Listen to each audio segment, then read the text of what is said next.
ETF index mutual funds నేర్చుకుని stock మార్కెట్లో రాణించాలనుకుంటున్నారా? వెంటనే ఈ నెంబర్కి కాల్ చేయండి. నమస్కారం అండి. నా పేరు doctor Vishnu Gade, consultant psychiatrist at Aarete hospitals Gachibowli, ఇంకా కామినేని హాస్పిటల్స్, అబిడ్స్, కింగ్కోటి, హైదరాబాద్లో. సో మనం ఒక సీరియస్ టాపిక్ మీద డిస్కషన్ చేద్దాం అనుకున్నాం ఇవాళ. అది రీసెంట్గా last week around 18th August 2025 హైదరాబాద్లో కుకట్పల్లి ఏరియాలో ఒక టీనేజ్ మర్డర్ జరిగింది. సో డీటెయిల్స్ ప్రకారంగా మనకు మీడియాలో న్యూస్ ప్రెస్లో ఏమొచ్చింది అంటే 14 years అబ్బాయి, 14 సంవత్సరాల అబ్బాయి నేబర్ 10-year-old గర్ల్ సహర్సాకి, 10 years అంటే 10 సంవత్సరాల అమ్మాయికి మర్డర్ జరిగింది. అండ్ ఎలా ఇన్వెస్టిగేషన్లో డీటెయిల్స్ బయట తెలిసినాయి అంటే ఎవరు చేసి ఉండొచ్చు, ఎలా రీజన్ ఏంటి అంటే ఆఫ్టర్ సీరియస్ పోలీస్ ఇన్వెస్టిగేషన్ వాళ్ళ నేబరే అబ్బాయి 14-year-old అబ్బాయి, 14 వయసు అబ్బాయి చేశాడని తెలిసినప్పుడు చాలా సొసైటీ ఇంకా మీడియా చాలా షేక్ అయిపోయింది. సో మనం ఒక సైకియాట్రిస్ట్ లాగా, ఒక డాక్టర్ లాగా ఎందుకు జరిగి ఉండొచ్చు, వాట్ ఆర్ ద కాజెస్, అబ్బాయి మైండ్ స్టేట్ ఏంటి, మెంటల్ స్టేట్, ఎందుకు చేసిండేమో, ఇదొక ప్లాన్డా, ఇంపల్సివ్ యాక్టా, తెలియకుండా జరిగిపోయిందా, యాక్సిడెంటా అని తెలుసుకుందాం మనం ఇవాళ. సో ఫస్ట్ స్టోరీ మన ఎందుకు అయింది అని మీడియా ప్రకారం ఏం తెలిసిందంటే 18th was a మండే. పొద్దున ఫాదర్ మదర్ ఇంటి నుంచి వెళ్ళిపోయారు. అమ్మాయి సహస్రాకి బ్రదర్ కూడా ఉండే, స్కూల్ గోయింగ్ అబ్బాయి, అమ్మాయి కూడా స్కూల్ వెళ్తుంది. సో ఆ రోజు తను ఇంట్లోనే ఉండే. ఇంకా ఈ అక్యూజ్డ్ అబ్బాయి ఎవరైతే ఉన్నారో నేబర్ ఇంట్లోనే ఉండే. కానీ ఆయన పోలీస్కి ఏం స్టోరీ చెప్పిండంటే, నేను బ్యాట్ దొంగిలిద్దామని పోయినాను, క్రికెట్ బ్యాట్. అది ఎంతవరకు నిజమో మనకు తెలియదు. సో ఆయన ప్రకారం స్టోరీ అయితే బ్యాట్ దొంగిలిద్దామా, ఇట్లా దొంగతనం చేసి పారిపోదామని అనుకున్నా. సో ఇంటికి వెళ్ళాడు. నా ఇంటికి వెళ్ళినప్పుడు ఒక ప్రాపర్ ప్లాన్ వేసుకున్నాడు మాకు తెలిసి. నా ఆ ప్లాన్ ప్రకారంగా అమ్మాయి ఇంట్లో లేదనుకున్నాడేమో, ఎందుకంటే అది school time, early morning time, అదే post 9 AM.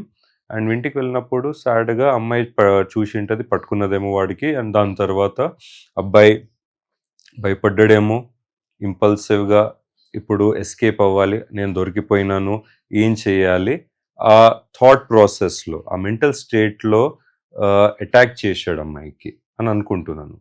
నౌ పోస్ట్ మార్టంలో multiple, more than 20 stab wounds ఉన్నాయి అమ్మాయి మీద. స్టాబ్ బోన్స్ ఒక షార్ప్ స్మాల్ ఆబ్జెక్ట్తో చేసి ఉండొచ్చు. అది maybe small knife, pocket knife కావచ్చు, షార్ప్ ఆబ్జెక్ట్ కావచ్చు. Multiple stab wounds, puncture wounds neck మీద ఉన్నాయి, ఇంకా అబ్డామిన్ మీద కూడా ఉన్నాయంట, చెస్ట్ అండ్ అబ్డామిన్ రీజన్లో. సో ఇప్పుడు నార్మల్ మెంటల్గా స్టేట్గా అనుకోండి, ఒక క్రిమినల్ కానీ ఇట్లా దొరికిపోయినా కూడా 1 or 2 అటాక్స్ చేసి, ఒక 2 స్టాబ్ వూండ్స్ చేసి ఇట్లా కత్తితో పొడిచి పారిపోతారు టెన్షన్లో. కానీ ఈ అబ్బాయి అదే 21 times స్టాబ్ చేసిండు. 21 times అంటే చాలా టైం పడుతుంది. ఒక 1 minute or 30 seconds కంటిన్యూస్గా స్టాబింగ్ యాక్షన్ చేయాలంటే మీరు ఇమాజిన్ చేయండి ఆ మెంటల్ స్టేట్ ఎట్లా ఉండాలి. సో ఫర్ ఎగ్జాంపుల్ బాడీ నైఫ్తో ఇలా మనం పంక్చర్ చేస్తాం. సో 21 times ఎంత ఫాస్ట్ చేసినా కూడా ఆ అబ్బాయి భయపడి చేసిండొచ్చో, లేకపోతే కావాల్సుకుని చేసిండో, it is a mystery. We need to do psychological assessments అబ్బాయి మీద, మన మెంటల్ స్టేట్ ఏంటో, అట్లా ఎందుకు చేసిండని తెలుసుకోవచ్చు. With the proper psychiatry and doctor teams ఉంటాయి. నౌ ఆ 21 times చేసినాక యాక్ట్ అబ్బాయి పారిపోయిండు. నౌ స్టార్టింగ్లో పోలీస్ ఎంక్వైరీలో తెలిసింది అబ్బాయి స్టార్టింగ్లో అబద్ధాలు మాట్లాడిండు. దాని తర్వాత ఇంకా అవర్స్ అండ్ అవర్స్, గంటలు ఇంటర్గ్రేషన్ తర్వాత బయటపడ్డది నేనే చేసినాను ఒప్పుకున్నాడు అబ్బాయి. సో ఇప్పుడు దొంగతనం చేద్దాం అనుకున్నాడు బ్యాట్, సరే అది కూడా చేయలే. అటాక్ చేసిన అమ్మాయి మీద కూడా దూకి పారిపోయిండు. పైసలు తీసుకోలేదు, వాల్యుబుల్స్ ఏం తీసుకోలే, ఆ బ్యాట్ కూడా దేనికైతే వచ్చిండో తీసుకోలే. తర్వాత ఇంటికి మళ్ళీ పారిపోయి దాచుకున్నాడు, ఇంటి బయట వెళ్ళలేదంట, చాలా రోజు దాచుకొని అన్న న్యూస్ ఫోన్లో కానీ టీవీలో చూసేవాడంట. పోలీస్కి ఎంక్వైరీలో ఎలా జరుగుతుంది, ఏమైనా ఇన్ఫర్మేషన్ ఏమైనా తెలిసిందా పోలీసు వాళ్ళకు, నేను దొరికిపోయినానా, సో ఆ భయంతో గానీ, యాంగ్జైటీతో అబ్బాయి దాసుకుని రిపీటెడ్‌గా న్యూస్ మానిటర్ చేసేవాడు. ఇంకా తర్వాత పోలీస్ ఎంక్వైరీలో గూడా ఏం తెలిసింది, అబ్బాయి ఒక బుక్ ఆయన నోట్ బుక్స్ కానీ, ఆయన పర్సనల్ బుక్స్‌లో ఆహ్, చాలా ఇట్లా మెటిక్యులస్‌గా, డీటెయిల్డ్‌గా స్టోరీ రాశాడంట. నేను ఇంట్ల గోడ దూకి వెళ్ళాలి. తర్వాత గ్యాస్ పైప్ కట్ చేయాలి, మంట పెట్టాలి, ఇది దొంగిలియాలి, తర్వాత పారిపోవాలి, ఎస్కేప్ అవ్వాలి. సో అది ప్లాన్డ్ అనిపించింది. ఇప్పుడు ఎవరన్నా లీగల్ సిస్టమ్‌లో గానీ, లేకపోతే పోలీస్ మా దగ్గరొచ్చినప్పుడు కూడా సైకియాట్రిస్ట్ మనం చూసేది ఏంటంటే ఇంటెన్షన్. ఆ మనిషి పేషెంట్ ఇంటెన్షన్ ఆర్ ఇంటెంట్ ఏంటి? ఇది ప్లాన్డ్‌గా ఉండేనా? ప్రీమెడిటేటెడ్ ఉండేనా? ఎప్పటి నుంచి ప్లానింగ్ జరుగుతుంది ఇలా? లేకపోతే ఇంపల్సివ్ యాక్ట్ సడన్‌గా ఆన్ ద స్పాట్‌గా అబ్బాయి డిసైడ్ అయిపోయి on the spot decision change చేసి అగ్రెసివ్ వెళ్ళిపోయి ఔట్ ఆఫ్ ఫియర్ కావచ్చు, లేకపోతే దొరికిపోతానేమో అని కావచ్చు, నా లైఫ్ ఇప్పుడు మారిపోతుందని కావచ్చు. దీనివల్ల మల్టిపుల్ రీజన్స్ వల్ల ఇంపల్సివ్ యాక్ట్‌గా చేయొచ్చు. అది ప్రీమెడిటేటెడ్ అనుకుంటున్నాం బికాజ్ ఆ మెటీరియల్ ఎవిడెన్స్ దొరికింది పోలీస్‌కి. యెస్, దాని తర్వాత పోలీస్ అబ్బాయికి జస్టిస్ జూనైల్ కోర్టులో ప్రొడ్యూస్ చేయడం జరిగింది. నెక్స్ట్ ఇప్పుడు ఇలాంతా జరిగింది. ఇప్పుడు ప్రూఫ్ ఉంది. పోలీస్ దగ్గర ఇంటెన్షన్ ఉంది. దాని తర్వాత ఇంటెంట్ ఉంది. ప్రూఫ్‌లు, ఇంటెంట్ ఉన్న తర్వాత నెక్స్ట్ జడ్జ్‌కి వెళ్ళి ప్రొడ్యూస్ అవుతాడు. దాని తర్వాత శిక్ష ఏంటో తెలుస్తది. Coming to the medical aspect of it, సైకాలజికల్‌గా, సైకియాట్రిక్‌గా ఈ అబ్బాయి ఎందుకు ఇలా చేసిండు అని ఆలోచిస్తే మనం నంబర్ 1 పాయింట్ ఔట్ ఎట్లా అవుతదంటే ఇది ఇమ్మీడియేట్ కాదండి. అబ్బాయి 14 ఇయర్స్ ఆఫ్ ఏజ్. ఆయనకి ఫోన్స్‌కి, ఇంటర్నెట్‌కి యాక్సెస్ ఉంది, టీవీకి.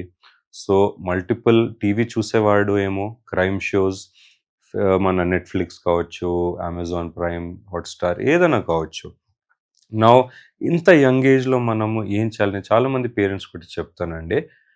మనం పేరెంటల్ కంట్రోల్స్ పెట్టాలి టీవీలో. ఆ ఏజ్‌కి అప్రోప్రియేటెడ్ టీవీ షో చూడాలి. ఇప్పుడు 15 సంవత్సరాలు పిల్లలకి, అమ్మాయి గానీ, అబ్బాయి గానీ, వాళ్ళకి అడల్ట్ టీవీ షోస్ చూపియడం కరెక్ట్ గాదు. ఇప్పుడు మనకు ఇండియాలో సెన్సార్‌షిప్ బోర్డ్ ఉంది. Now central board for film certification అంటాం. దాని నుంచి ఒక ఏజ్ సర్టిఫికేట్ వస్తది. తర్వాత సెన్సార్‌షిప్ ఎంత చేయాలి? ఇస్ ఇట్ కరెక్ట్ పబ్లిక్ ఆడియన్స్‌కి? ఏ గ్రూప్‌కి ఇది కరెక్ట్ అని వాళ్ళు డిసైడ్ చేసి ఆ ఫిల్మ్ రిలీజ్ చేస్తారు, ఆ సర్టిఫికేట్ ఇచ్చిన తర్వాత. అలాగనే మనం గూడా పేరెంట్స్ అయ్యి పిల్లలు ఏం చూడాలి? వాళ్ళ ఏజ్ ఏంటి? 10 ఇయర్స్ అంటే 10 ఇయర్స్ ఏజ్ రిలేటెడ్ షోస్ చూపియాలి. అది కార్టూన్స్ కావచ్చు, లేకపోతే ఎడ్యుకేషనల్ డాక్యుమెంటరీస్ కావచ్చు, కామెడీ మూవీస్ కావచ్చు, యాక్షన్ మూవీస్ కూడా కావచ్చు. కానీ అలానే చెప్పి అన్ని action movies, thriller movies correct కాదు వాళ్ళ ఏజ్‌కి. అడల్ట్ కంటెంట్ చూపియడం, పోర్నోగ్రాఫిక్ కంటెంట్ చూడడం పిల్లలు కూడా కరెక్ట్ కాదు. సో ఇది పేరెంట్స్ నంబర్ 1 కంట్రోల్ చేయాలి, మానిటర్ చేయాలి. ఇయాల రేపు యాక్సెస్ చాలా ఈజీగా అయిపోయింది. వాళ్ళ ఫోన్‌లోనే గూగుల్ కొడితే చాలా ఇల్లిసిట్ వీడియోస్ కానీ అడల్ట్ కంటెంట్ పిక్చర్స్ చాలా ఈజీగా అవైలబుల్ అవుతున్నాయి. సో అది మనం కంట్రోల్ చేయాలి. Data controlling by strict parental control.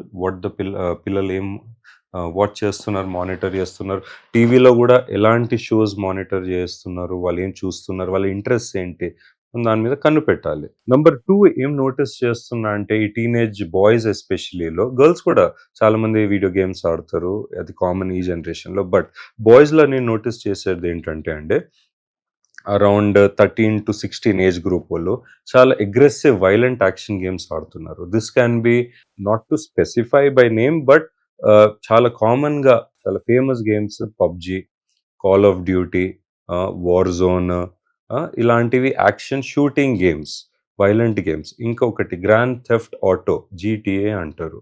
ఇలాంటివి games where there is shooting, violence. మళ్ళీ కొన్ని games where you have to కొంచెం టు కంప్లీట్ ఎ టాస్క్, మీకు ఈ ఈ గేమ్ ఒక లెవెల్ కంప్లీట్ చేయాలంటే ఒక్కోళ్ళకి వెళ్ళి మర్డర్ చేయాలి, దొంగతనం చేయాలి, బ్యాంక్ రాబరీ చేయాలి, తర్వాత పోలీసు వాళ్ళ నుంచి తప్పించుకోవాలి. ఇలాంటి సినారియోస్ క్రియేట్ చేస్తాయి ఈ గేమ్స్. అవి కంప్లీట్ చేస్తే, ఎంత ఫాస్ట్‌గా కంప్లీట్ చేస్తే, ఎంత మంచిగా కంప్లీట్ చేస్తే అంత పెద్ద రివార్డ్ వస్తది. In the game setting. ఇది రియల్ కాదు, ఇది గేమ్ సెట్టింగ్‌లో, ఫిక్షనల్ సెట్టింగ్. సో దానికి అలవాటైపోయి ఈ పిల్లలు యంగ్ ఏజ్ నుంచే వైలెన్స్ బిహేవియర్, వైలెంట్ ప్యాటర్న్స్ కనపడుతున్నాయి. గేమ్ ఆడినాక ఆ అగ్రెషన్ ఉంటుంది. పేరెంట్స్ ఫోన్ లాగేసినారు అనుకోండి, చాలా ఎక్కువసేపు ఆడినావు బేటా, ఇప్పుడు చదువుకో అంటే లేదు, టెంపర్ టాంట్రమ్స్ వస్తాయి.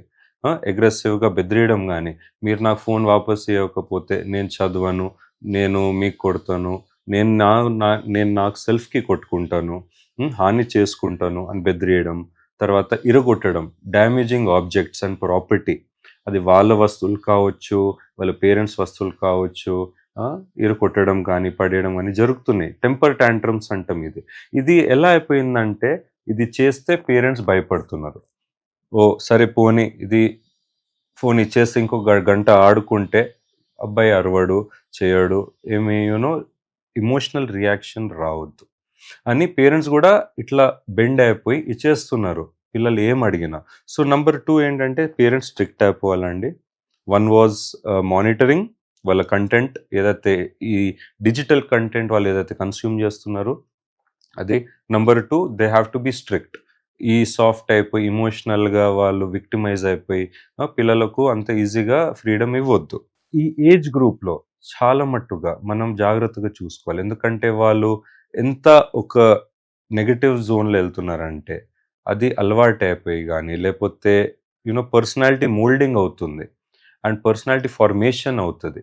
సో మనం దానికి ఎంకరేజ్ చేయొద్దు. పాజిటివ్ ప్యాటర్న్స్కి ఎంకరేజ్ చేయాలి, నెగటివ్ పర్సనాలిటీ ప్యాటర్న్స్కి ఎంకరేజ్ చేయొద్దు. సో దీన్ని వాళ్ళకి ఏమైనా హెల్ప్ కావాలంటే టు ఐడెంటిఫై, చిన్న డౌట్ ఉన్న పేరెంట్స్కి, లేకపోతే వాళ్ళ రిలేటివ్స్ కానీ చుట్టాలు, కజిన్స్ ఎవరని చెప్పారు, చూడండి మీ పిల్లోడ్లో కొంచెం ఈ ట్రేట్స్ కనపడుతున్నాయి, ఈ బిహేవియర్ కొంచెం అబ్నార్మల్గా ఉంది, మాకు డౌట్ ఉంది, ఒక్కసారి డాక్టర్కి చూపియండి అన్నప్పుడు ప్లీజ్ పిల్లలకి సైకాట్రిస్ట్ దగ్గర తేవచ్చు. తర్వాత మేము వాళ్ళకి అసెస్మెంట్స్ చేస్తాము, డయాగ్నోస్టిక్ క్రైటీరియా ఉంటుంది, సైకలాజికల్ టెస్టింగ్ ఉంటుంది, కౌన్సిలింగ్ చేస్తాము. దాని తర్వాత ఒక డయాగ్నోస్టిక్ రిపోర్ట్ ఫార్ములేషన్ చేసి అబ్బాయికి ఏమేమి ఉంది, ప్రోస్ కాన్స్, అసలు అబ్బాయికి ప్రాబ్లం ఉందా లేదా అని ఒక ఐడియా వస్తుంది మనకు. దాని తర్వాత పర్సనాలిటీ డిసార్డర్స్ గురించి కూడా మనం డిస్కస్ చేయాలి. ఇలాంటి పిల్లల్లో, బాయ్స్ అండ్ గర్ల్స్లో మనం కాండక్ట్ డిసార్డర్ చూస్తున్నాము. తర్వాత టెంపర్ టాంట్రమ్స్లో ఇంపల్స్ కంట్రోల్ డిసార్డర్ అంటాము, బిహేవియరల్ అబ్నార్మాలిటీస్ చూస్తున్నాము, తర్వాత యాంటీ సోషల్ ట్రేట్స్ చూస్తున్నాము అండ్ బార్డర్ లైన్ ట్రేట్స్ చూస్తున్నాము.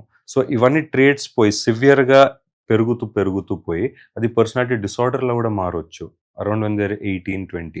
సో అది లాంగ్ టర్మ్లో చిన్నప్పుడే మనం హెల్ప్ చేసి గైడ్ చేసి కరెక్ట్గా ఇవి చేయలేదనుకోండి, అది చాలా ప్రాబ్లమాటిక్ సినారియోలో వెళ్ళిపోతుంది పిల్లలు పెద్దగా అయినప్పుడు.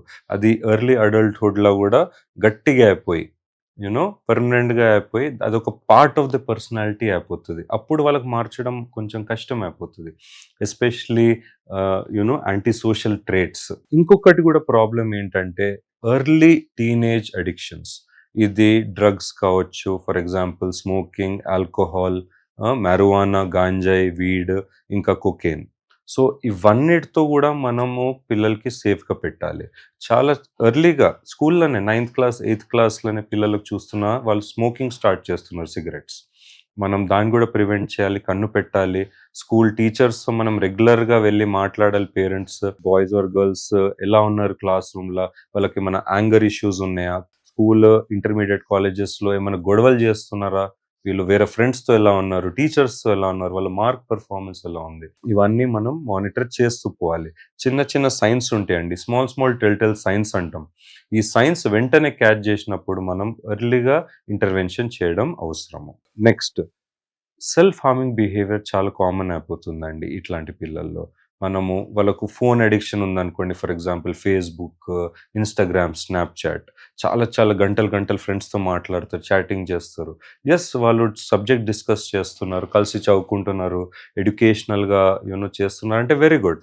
కానీ if it is very non important topics, ముచ్చట పెడుతున్నారు, జోకులు వేసుకుంటున్నారు, సెలబ్రిటీస్ గురించి మాట్లాడుతున్నారు, వాళ్ళేం షాపింగ్ చేశారు, వీళ్ళేం బట్టలు వేసుకున్నారు, ఇది కొంచెం సేపు మాట్లాడడం కరెక్టే, కానీ గంటలు మాట్లాడడం కరెక్ట్ కాదు నా ఒపీనియన్లో. సో అప్పుడు మనం ఏం చేస్తాం, ఫోన్ తీసేసుకున్నారు అనుకోండి పేరెంట్స్, మళ్ళీ ఈ యాంగర్ బిహేవియర్ బయటకు వస్తుంది, అగ్రెసివ్ బిహేవియర్ బయటకు వస్తుంది. దాంతో సెల్ఫ్ హార్మ్ బిహేవియర్ కూడా చూస్తున్నాం చాలా మట్టుగా ఇవాళ రేపు టీనేజ్ గర్ల్స్లో especially. It is on the rise. వాళ్ళు సెల్ఫ్గా కటింగ్ చేసుకుంటున్నారు, సెల్ఫ్గా బర్న్ చేసుకుంటున్నారు. ఆ పెయిన్ ఆ పెయిన్‌తో వాళ్ళకేమవుతుందంటే కొంచెం సాటిస్ఫాక్షన్ వస్తది. లేకపోతే నంబింగ్ వస్తుంది. డిప్రెషన్‌లో ఉన్నోళ్ళు, యాంగ్జైటీలో ఉన్నోళ్ళు చాలా కామన్‌గా హార్మ్ జేసుకుంటారు వాళ్ళు. గోడలకు గుద్దడం కానీ, తల కొట్టుకోవడం కానీ, లేకపోతే బెడ్‌కి పంచింగ్ ఇలాంటి బిహేవియర్స్ మనం నోటీస్ చేయాలి. తర్వాత సీరియస్ కండిషన్స్‌లో గూడా మనము సూసైడల్ బిహేవియర్, సూసైడల్ అటెంప్ట్స్ చూస్తున్నాము. ఇది మనం చాలా జాగ్రత్తగా మానిటర్ చేయాలి. ఎవరికైతే సూసైడల్ టెండెన్సీస్ ఉన్నాయో వాళ్ళకు సూసైడ్ వాచ్ మీద పెట్టాలి. సింపుల్ ఎగ్జాంపుల్ సూసైడ్ వాచ్ అంటే ఏంటంటే, మనకు పిల్లలకు 24/7 ఒక మానిటరింగ్ చేయాలి. ఎవరైనా రొటేషన్స్ తీసుకుంటూ ఫ్యామిలీ మెంబర్స్ ఎవరైనా మానిటర్ చేయాలి. సూసైడ్ వాచ్‌లో ఇంకేముంటది షార్ప్ ఆబ్జెక్ట్స్, నైఫ్స్ కానీ, స్టేప్లర్స్ కానీ ఎనీ షార్ప్ ఆబ్జెక్ట్స్ తీసేయాలి దూరం. వాళ్ళకు ఇంకా బయట పోతున్నప్పుడు ఎవరన్నా తోడు వెళ్ళాలి. కంపానియన్‌షిప్ లాగా just to be safe. For example ఏమన్నా యూ నో హైట్స్ ఉన్నాయనుకోండి. టెర్రసెస్ మీద పంపియొద్దు. ఎందుకంటే అక్కడి నుంచి జంప్ చేసే ఛాన్సెస్ ఎక్కువుంటాయి. మళ్ళీ రిస్క్ టేకింగ్ బిహేవియర్స్, ర్యాష్‌గా బైక్ డ్రైవింగ్, ర్యాష్‌గా కార్ డ్రైవింగ్ చేయొద్దు. సో, అందుకే వాళ్ళకు బండి ఉంటే కూడా టూ వీలర్ కానీ, ఫోర్ వీలర్ కొన్ని డేస్, వీక్స్ వరకు నడిపివ్వద్దు. అండ్ వాళ్ళకి ఆల్కహాల్, సిగరెట్స్ అలవాటు ఉందంటే డెఫినెట్‌లీ ఇలాంటి ఇలిసిట్ సబ్స్టెన్సెస్‌తో దూరం ఉండాలి. డిప్రెషన్ అండ్ యాంగ్జైటీ మాట్లాడదాం. ఇలాంటి children depression can be seen as early as 12 years అండి. ఇంకా తక్కువ గూడా 8 ఇయర్స్, 9 ఇయర్స్‌లో గూడా చూషినా నేను డిప్రెషన్, యాంగ్జైటీ చిన్నప్పటి నుంచే. So, 12 years, 13 years teenage puberty వాళ్ళకు సపోజ్ ఈ ట్రేట్స్ ఉన్నాయనుకోండి, వాళ్ళు ఎక్కువ బయట పడరు. ఫస్ట్ ఏమవుతది సోషల్ ఐసోలేషన్ అవుతది. జనాలతో మాట్లాడరు, ఒంటరిగా ఉంటారు, ఫ్యామిలీతో కూడా మాట్లాడరు, ఫ్రెండ్స్‌తో కూడా మాట్లాడరు. సడెన్‌గా ఏదైనా ట్రిగ్గర్ అయిందనుకోండి, ఒక సివియర్ అటాక్, ఒక సివియర్ ఎపిసోడ్ లాగా ఎళ్ళిపోతారు. సో, అది గూడా ఐడెంటిఫై చేసి మనం వాళ్ళకు బయటికి తేవాలి. We need to give them counselling support, medical support by medications కానీ, వేరే ఏమైనా యాపెటైట్ లేదు, న్యూట్రిషనల్ స్టేటస్ పడిపోతుందంటే ఐవీ లైన్ పెట్టి వాళ్ళకు న్యూట్రిషన్, వాళ్ళకు గ్లూకోజ్ గానీ, లేకపోతే మల్టీవిటమిన్స్ ఎక్కియొచ్చు. సో, ఇది మెడికల్‌గా మనం మానిటర్ చేయాలి. ఇంకొకటి మెయిన్ థింగ్ ఏంటంటే అండి, now coming back to the incident ఏదైతే జరిగిందో. ఇంతగనం మాట్లాడినాం. పర్సనాలిటీ ఇష్యూ కావచ్చు, ప్రీ ప్లాన్డా, మెడిటేటెడా, ఇంటెన్షన్ ఏంటి? దొంగతనం చేసుకున్నాడంటే అవసరం ఎందుకు? ఆయనకు క్రికెట్ బ్యాట్ అని అంటుండు. ఆయన క్రికెట్ బ్యాట్ వాళ్ళ పేరెంట్స్ ఇప్పియలేరా? Like is he from very financially backward ఫ్యామిలీయా? ఇవన్నీ మనం చూసి అసలు ఆ కాన్సెప్ట్ అబ్బాయి ఎందుకు చేద్దాం అనుకున్నాడు? కావాలంటే అడగొచ్చు పేరెంట్స్‌కి. వాళ్ళు ఇవ్వలేదంటే చుట్టుపక్కల వాడి స్కూల్‌లో ఫ్రెండ్స్ ఉండింటారు. పోనీ నేబర్స్ గూడా ఉన్నారు. నేబర్స్ దగ్గర వెళ్లి అడగొచ్చు. ప్లీజ్ నాకు ఒక క్రికెట్ బ్యాట్ ఇవ్వండి. 1 వీక్ ఆడుకొని మళ్ళీ రిటర్న్ చేస్తా. ఇవన్నీ సింపుల్ స్టెప్స్ తీసుకుంటే ఎవరన్నా క్రికెట్ బ్యాట్ ఇవ్వొచ్చు. ఇఫ్ అబ్బాయి చెప్పేది కరెక్ట్ అయితే స్టోరీ. నౌ ఇంకొకటి పోలీస్ ఇన్వెస్టిగేషన్‌లో ఏం తెలిసింది? అబ్బాయి, అమ్మాయి ఫ్రెండ్స్ కూడా అంట. నేబర్స్ కాబట్టి అమ్మాయి బర్త్‌డే పార్టీకి వెళ్ళాడు. కేక్ కటింగ్ అప్పుడు గూడా ఉండే. హ్మ్. సో, ఇలా విక్టిమ్‌కి ఇంకా ఈ అసైలెంట్‌కి ఫ్రెండ్‌షిప్ ఉండే. నౌ ఎంత క్లోజ్ ఫ్రెండ్స్ వాళ్ళు. లైక్ లేదు ఫ్రెండ్సే కాదు జస్ట్ నేబర్స్ కాబట్టి పరిచయమా? ఇవన్నీ యాంగిల్స్ మనము ఆలోచించి ఆయన మైండ్ సెట్ ఎందుకు చేశాడనో అప్పుడు మనకొక రిపోర్ట్ గాని, ఒక క్లియర్ కట్ వస్తది బయటికి అన్న ఒపీనియన్. సో అండి, బాటమ్ లైన్ ఏంటంటే పిల్లలకు మనం చాలా జాగ్రత్తగా చూసుకోవాలి. క్రైమ్ షోస్ కానీ, అడల్ట్ కంటెంట్ కానీ, ఇవన్నిటితో కొంచెం ఈజీగా చిన్నప్పుడే వాళ్ళకు ఏమంటారు యాక్సెస్ వస్తుంది. దాంతో వాళ్ళు ఇన్‌ఫ్లూయెన్స్ అవుతున్నారు. దాంతో నేర్చుకుంటున్నారు. అది తప్పు. సో, అది కంట్రోల్ చేయాలి.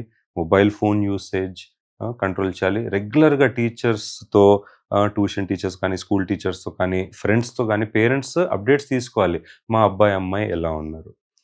ఫ్రెండ్‌షిప్‌లో గాని మంచిగున్నాడా? ఆడుకుంటున్నాడా? స్కూల్‌లో మంచిగున్నాడా? మూడ్స్ ఎట్లున్నాయి? బాధలో ఉన్నాడా? ఏడుస్తున్నాడా? గొడవలు పడుతున్నాడా? ఫ్రెండ్లీగున్నాడా? ఇవన్నీ ఆయన ఎమోషనల్ స్టేటస్ తెలుసుకోవాలి. తర్వాత ఒక మీరు న్యాచురల్‌గా మీరు పేరెంట్స్ అయ్యి మీరు హెల్ప్ జేయొచ్చు. మీ ఉన్న ఎమోషనల్ ఇంటెలిజెన్స్ అండ్ నాలెడ్జ్ ప్రకారం మీ చైల్డ్‌కి హెల్ప్ చేయొచ్చు. లేదు అంటే సైకాలజిస్ట్ లేదా డాక్టర్స్, సైకియాట్రిస్ట్‌కి హాస్పిటల్‌కి తేవచ్చు. వేర్ మనం టుగెదర్ పేరెంట్స్ ఇన్‌పుట్స్ తీసుకుంటూ, తర్వాత ఎల్డర్స్ ఇన్‌పుట్స్ తీసుకుంటూ, హిస్టరీ టేకింగ్ అప్పుడు పిల్లోడితో కూడా మాట్లాడి, ఆయన ఇండివిడ్యువల్ ఇన్‌పుట్ తీసుకొని మంచిగా ఒక ప్లాన్ ఫార్మ్ చేసి చైల్డ్‌కి హెల్ప్ చేయొచ్చు. సో, ఇట్లాంటి ఏమైనా ప్రాబ్లం ఉన్నా మీకు తెలిసిన వాళ్ళు సొసైటీలో పిల్లలకి హూ ఆర్ ప్రాబ్లమాటిక్ ఆర్ మీకు తెలిసి వాళ్ళకి హెల్ప్ కావాలి అని అనిపించిందంటే ప్లీజ్ వాళ్ళకు డాక్టర్ దగ్గర రిఫర్ చేయండి హాస్పిటల్స్కి, సైకియాట్రిస్ట్ దగ్గర ఎస్పెషల్లీ. రైట్, థ్యాంక్ యూ అండి. సో నా పేరు doctor Vishnu, consultant psychiatrist, Aarete hospitals, Kamineni hospitals, Hyderabad. Thank you.